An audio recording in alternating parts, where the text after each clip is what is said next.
Dungeons and Dragons: Honor Among Thieves follows a charming thief and a group of amateur con artists on an epic heist in order to recover a lost relic lost, but things become more dangerous than ever when they encounter the wrong person. Dungeons and Dragons: The Thief's Honor brings the fantasy world of the legendary role-playing game to the big screen with an adventure filled with eye-catching action and fun, colorful colors. Chris Pine, Michelle Rodriguez, Regé-Jean Page, Justice Smith, Sophia Lillis, Hugh Grant, Chloe Coleman, Daisy Head, Kyle Hickson, Spencer Wilding, Will Irvine, Nicholas Blaine, Brian Larkin, Sarah Amenkwa, Colin Carnegie, Georgia Landers, Sophia Nell Huntley, Clayton Grover. Prior to imprisonment, Bard Ejan Darvis served as a member of the Harpers, an order of peacekeepers, until disciples of a red wizard he had arrested killed his wife. Accompanied by barbarian Holga Kilgore, Ejan attempted to make a new life for himself and his daughter Kira by turning to theft, teaming with amateur sorcerer Simon Omer, rogue Forge Fitzwilliam, and Forge's mysterious acquaintance, Safina. While raiding a Harper stronghold, Ejan attempted to steal a tablet of reawakening to resurrect his wife, but he and Holga are captured while their accomplices escape. After 2 years in Revel's End Arctic prison, the pair escape to Neverwinter and learn Forge has become lord there, after its prior lord fell mysteriously incapacitated. Forge has been taking care of Kira, convincing her that Ejan's selfish greed led to his arrest. Safina is revealed as a red wizard, and she and Forge deliberately orchestrated their capture. Safina attempts to execute Ejan and Holga, but they escape and decide to rob Forge's vault and bring Kira home during the upcoming High Sun Games, needing the tablet to prove their innocence to Kira and resurrect Ejan's wife. The gladiatorial games had previously been banned, but Forge reinstituted them, promising that the games would bring in tourists and money. Ejan and Holga track down Simon to help, and he suggests also recruiting Doric, a tiefling druid, whose forest community is fighting forced logging ordered by Forge.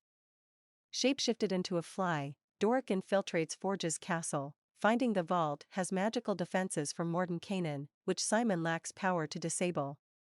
Simon proposes that a magic relic, the Helm of Disjunction, could disable them. They travel to an old graveyard to ask Holga's ancestors where to find it. Simon resurrects the dead with a talisman long enough for them to answer 5 questions each. The corpses reveal they gave the helm to Zenkiandar, a paladin who fled his country, when red wizards turned his people into an undead army. 1 corpse is left alive, not having been asked all 5 questions. Zank, after forcing Ejan to swear to distribute any gained bounty to the people, guides the group through the Underdark to retrieve the helm.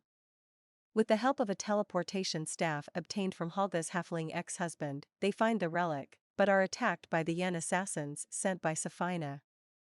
Zank fights off the assassins and helps the group escape from Themberchaud, a pudgy red dragon, before departing. Simon has trouble mastering the helm's power, so they decide to use the staff to enter the vault during the games. Simon and Holga infiltrate the magically sealed door but find the room empty except for a magical trap. Safina, disguised as Kira, subdues Ejan. The group is captured and forced to participate in the games, but manages to escape the stadium. Doric discovers Forge has loaded the treasure onto a boat and is preparing to flee. The group steals the boat for themselves and rescues Kira from Forge, who threatened Kira's life.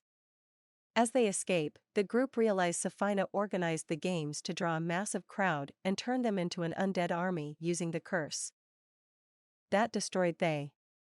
The group returns, transporting Forge's stolen riches out of the boat with the teleportation staff and spreading them across the city by hot air balloon, drawing the people out of the stadium before Safina's spell takes effect. Outraged at her defeat, Safina attacks the group, but Simon can master his magic and nullify Safina's time-stop spell, allowing Kira to use an invisibility pendant Ejan and Holga gave her as a child to place an anti-magic bracelet on Safina. Safina is killed when attacked by Doric in owlbear form and then crushed by falling debris, but Holga is fatally injured. Ejan uses the tablet to bring her back to life, accepting that he wanted to bring back his wife only for his own sake, while Holga had become a true part of their family. Doric signals openness to a relationship with Simon. Restored, the old Lord of Neverwinter declares. The team heroes of the realm, while Doric's people are given sovereignty over their four-setted land to protect as they see fit, and Forge, who is captured by Zenk while trying to escape, is sent to Revel's End, spectacularly failing to escape as Edge. Some of the audience reviews about the film are as follows. As a fan of D&D for 40 years, I can finally say they made an excellent D&D movie.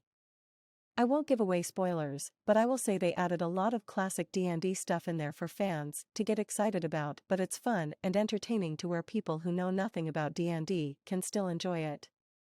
The acting is solid, the story is good, and they have a great use of CGI, just enough to where it doesn't take over the film.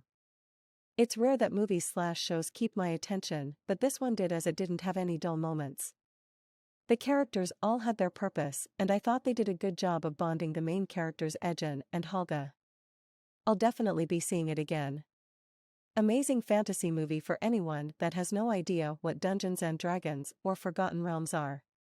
However, if you are reading and playing them for years, it is a delight the amount of details and references within just 2 hours.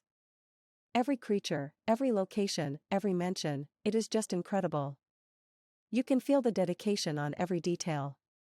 Again, no background on any of these are required. The movie is extreme fun and entertainment from the beginning to the end within a world rich both in history and in fauna. However, whoever is like me, someone that had been playing since TSR era, it's just formidable to watch D&D getting into the mainstream that big. Audiences will be delighted. Good RPG real-life game-like adventure, awesome sets, and CGI is flawless. Main characters are fun. Lots of comedy, action, creatures. Villains are excellent also. Good direction and plot. Lots of fun gadgets, magic items, very similar to actual gameplay. Beautiful sights and locations that were used. Nothing political at all. Nothing to be concerned about as far as questionable content. Kind of fun having Captain Kirk in this kind of adventure, he's perfect for it. Nothing like the first 2 Dungeons and Dragons movies of several years ago. You actually care for the main characters and their quest. Speaks volumes on human nature and doing the best you can under insurmountable circumstances. Great story for everyone. Enjoy. This movie is entertaining as hell. It truly feels like it was made by people who love the game and was chaotic as one would expect. The graphics were definitely a bit campy, but the story was good enough that it didn't detract from the experience. It feels like a movie that doesn't take itself too seriously, which is such a nice breath of fresh air. People have complained about D&D logistics, but I think they purposely played the rules a little fast and loose so all could enjoy it, not just those who play the game. Still, it was an absolute hoot and felt like a love letter to fans. October 10th, would recommend it. So what do you think? Do not forget to leave it in the review section. Goodbye and see you again.